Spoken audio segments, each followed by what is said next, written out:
Samtang nagkaduol ang Pasko, himalitan usab kining mga parol sa maniining ginama gikan sa probinsya sa Pampanga. Atong sayran sa report ni Nico Sereno. Bida sa kadalanan ug makapadani sa atensyon sa mga lumalabay kini mga mabulukon nga mga parol. Daghan na ang gidisplay niini sa Maydan and Bacalso sakop sa Barangay Basak sa Nicolas.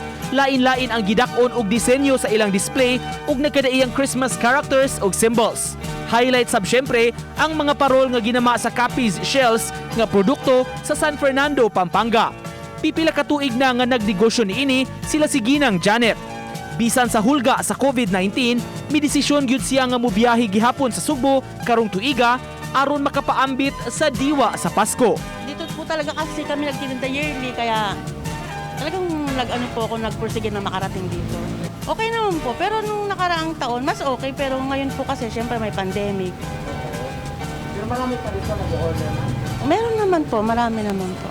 Sa ilang giabangan nga pwesto, busy sab kaayo sila sa padayon nga paghimo sa lain-laing gidakon sa mga parol.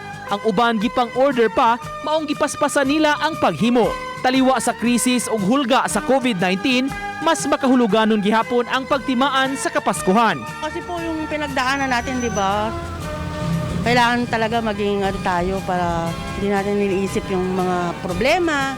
Daghan sab ang mga customers nga mutuyo paghapit sa lugar aron makapili og mga disenyo.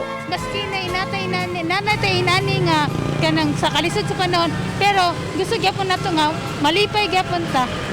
Ang mga parol mapalit gikan sa 600 ang labing gamay ngadto sa 6,500 ang labing dagko.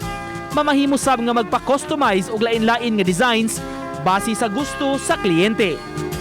Uban ni Rinante Quiñones, Nico Sereno, Balitang Bisdak.